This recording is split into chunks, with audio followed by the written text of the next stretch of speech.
We'll share that with you as a note. Turning to the increasingly dire situation in Gaza, our colleagues at the Office of the Coordination of Humanitarian Affairs tell us that overnight, Israeli authorities issued a new displacement order for 2 neighborhoods in Khan Younis following reported Palestinian rocket fire. Up to 80,000 people were estimated to be living in these neighborhoods. Approximately 85% of Gaza's territory is currently either under displacement orders or located within military zones, which is severely hampering people's access to essential humanitarian support and the ability of aid workers to reach those in need. Our colleagues on the ground tell us that who are working on water, on sanitation and hygiene issues, also tell us that Satar, which is a key water reservoir, has become inaccessible as a result of the order. The facility serves as the main water distribution hub for Khan Younis and a critical supply point for water coming through the Israeli pipeline in the area. Any damage to the reservoir could lead to a collapse of the city's main distribution water system, with very grave humanitarian consequences. OCHA also warns that these displacement orders continue to strain vital services and push people into increasingly smaller swaths of Gaza's territory. Since the breakdown of the ceasefire in March, and as of yesterday, some 714,000 Palestinians have been forcibly displaced once more across Gaza, with nearly 29,000 displaced in just 24 hours between Sunday and March. And as we've been telling you on an almost daily basis, many of the existing shelters are severely overcrowded with poor hygiene conditions, which is posing severe risks for public health. Our partners working on health, water, sanitation, and hygiene also say that across Gaza, rates of acute watery diarrhea have reached 39% amongst patients receiving health consultations. The increase is being driven by insufficient clean drinking water and domestic water reaching shelters, worsening the dire hygiene and sanitation conditions. The governors of Gaza and Khan Younis have the worst levels of acute watery diarrhea due to the severe overcrowding in sites and shelters. You'll recall that no shelter assistance has been allowed to enter Gaza in 4 months now, despite the hundreds of thousands of newly displaced people. Our shelter partners say that 97% of the sites surveyed reported displaced people sleeping in the open. OCHA reiterates that an unrestricted flow of supplies through multiple crossing points over a sustained period of time is critical to address people's needs and prevent the already desperate situation from worsening. Meanwhile, the depletion of fuel stocks continues to wreak havoc on aid operations, constraining the UN and our humanitarian partners' ability to respond. Yet again, today, an attempt to deliver some of the remaining fuel stocks to the north was denied by the Israeli authorities.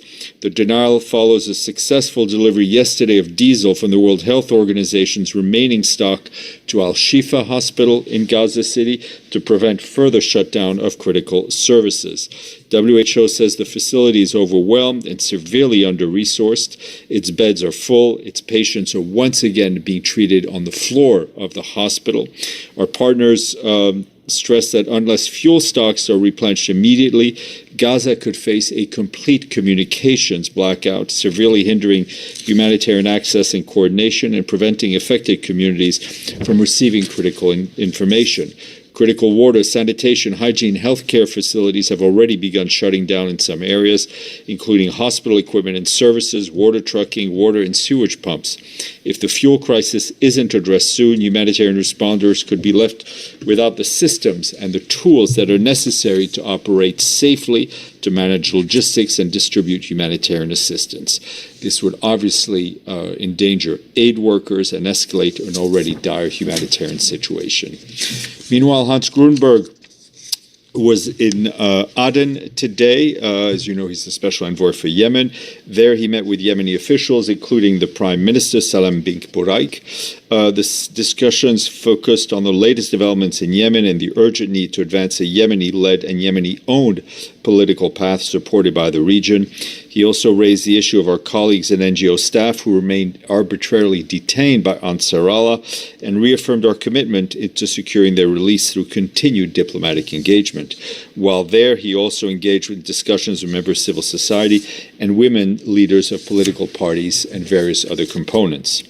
Back here, Assistant Secretary General Miroslav Yencha from the Department of Political and Peacebuilding Affairs briefed the Security Council on Haiti this morning, saying that we've continued to witness a sharp erosion of state authority and the rule of law there, with brutal gang violence affecting every aspect of public and of private life. Without increased action by the international community, he warned, the total collapse of state presence in Port-au-Prince could become a very real scenario. Mr. Yencha said the Secretary General's recommendations that were contained in his letter he sent on February 24th, proposing the establishment of a UN support office to provide logistics and operational support for the multinational security support mission, are a realistic and practical proposal to address Haiti's immediate security needs. International action cannot come soon enough to ensure gains made so far are not squandered, Mr. Yencha told council members. Also briefing was Khada Wali, the executive director of the UN Office of Drugs and Crime. She told council members that organized criminal groups have gained near total control of the capital, with an estimated 90% of Port-au-Prince under their grip, while they continue expanding across strategic routes and border regions. She said that reports are increasingly point to sexual exploitation targeting women and girls, particularly among those facing deportation or living in areas under gang control. She added that even more disturbing are the new allegations of trafficking in persons for the purpose of organ removal. Those remarks were all shared with you. And lastly, in South Sudan, I can tell you that we're extremely concerned and worried about the impact of the conflict, the continuing impact of the conflict on civilians. In our quarterly report that was released by the peacekeeping mission today, the UNMISS says documents a surge of violence with horrific impact, especially on women and children. Between January and March, 1,600 people were either killed and injured, abducted, or subjected to conflict-related sexual violence.